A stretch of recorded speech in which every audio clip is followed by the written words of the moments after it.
Today guys, we are going to be building a $600 gaming PC that targets everything at 1080p high refresh rates. Now, this is one of my classic builds, but really I wanted to go over how pricing in the PC market has really changed how a lot of PCs are built. So like always, links to everything will be in the description below, and let's just get right into it. So starting with the CPU, we have the Ryzen 5 5600, and you can get this for $148 on Amazon. Now, I've used this CPU in a ton of different builds, and the reason for that is there really aren't that many better options around this price. The biggest benefit actually is not that it just has 6 cores and 12 threads, which is really great for gaming, and especially at 1080p, it's going to be great, but it's also on the AM4 platform. And if you guys have been keeping up with the PC market, you know that RAM prices are absolutely insane. So going on DDR4 is a lot better compared to DDR5, and you will be able to save a lot there. But don't get it twisted, this CPU is really good. You can even pair it with a lot of GPUs for 1440p gaming, but even at 1080p, it's going to be more than enough. And honestly, one of my favorite parts as well is that it does come with a Wraith Stealth cooler, so you don't have to pay more for a separate cooler. But yeah, overall, this CPU is honestly one of my favorites. I use it a lot, but that is for good reason. Now for the motherboard, we have the ASUS Prime B550MA Wi-Fi Mark II, and you can get this for around $98. Now this is a B550M board that I've used in a ton of different builds as well, and really it just has all the features that you need. It has PCIe 4.0, it of course supports the DDR4 RAM we're going to be pairing it with, and overall it has enough fan headers and a ton of features that really just makes it worth it. I do usually recommend the Gigabyte B550MK, which you can get for $70, so if you do want to save some money, you can go with that one, which I will link down below as well. But if you do want to go with the ASUS board instead, that is perfectly fine.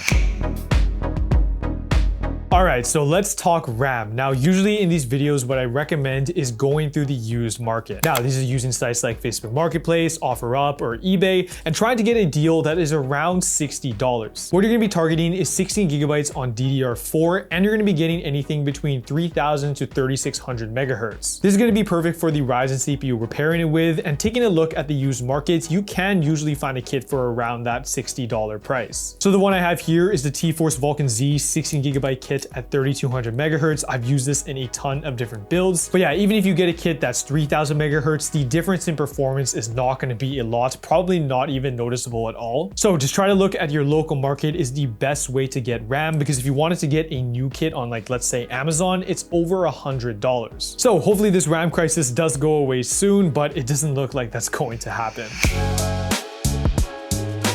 Now, for another part that is super expensive, we have the SSD. Now, this one is the WD Blue SN5100, and I'm pretty sure you actually can't get this one on Amazon. I'm pretty sure it's sold out. So the one I have linked below is the T-Force G50. It's a 512 gigabyte Gen 4 SSD, which is the exact same one as this one, but that is going for $100. Now, $100 for a 500 gigabyte SSD is actually just insane. Even just a couple weeks ago, SSD prices weren't that bad. You could get like a 500 gigabyte one for around $75 to $80, which is bad in itself, but compared to now at $100 is just absolutely wild. You could technically just get like a 256 gigabyte SSD, but that is really not a lot of space for games. So yeah, RAM prices and SSD prices are really just making it hard to build budget builds, so you do kind of have to work around them.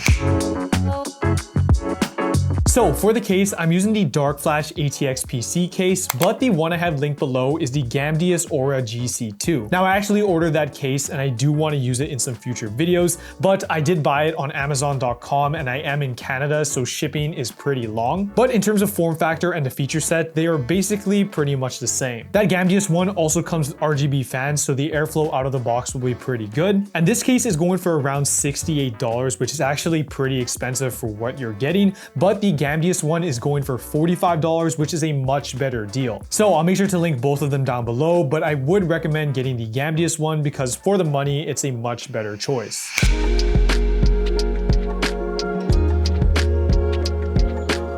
Now for the power supply, we have a trusty friend here in the MSI Mag A550BN, which you can get for around $53. Honestly, this is a staple in all of my budget builds if you've been keeping up, and that's for good reason. It really just is a solid power supply. It comes with all of the cables you need, and it is 80 plus bronze rated, which is on the lower end, but you know, for the parts we're pairing it with, it will be completely fine. But yeah, there really just aren't that many options at this kind of lower end range at around $50, so really, this is just a solid choice. But if you guys do have any recommendations for something around this price, I would love to hear it, so just leave a comment down below.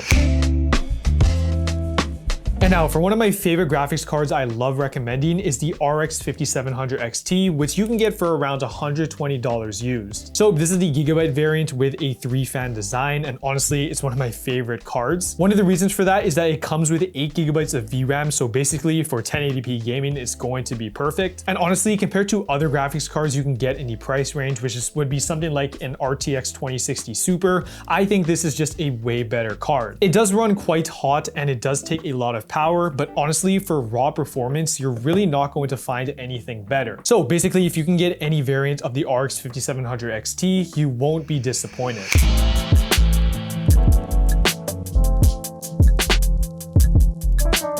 So guys, that is the entire build, and the total for everything came out to $626, which I think is pretty good. So I'm gonna show you guys some benchmarks so you guys can see how this PC performs.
But with that, guys, that is the $600 gaming PC. So I hope you guys did enjoy it. Links to everything will be in the description below, and I'll see you guys all in the next one.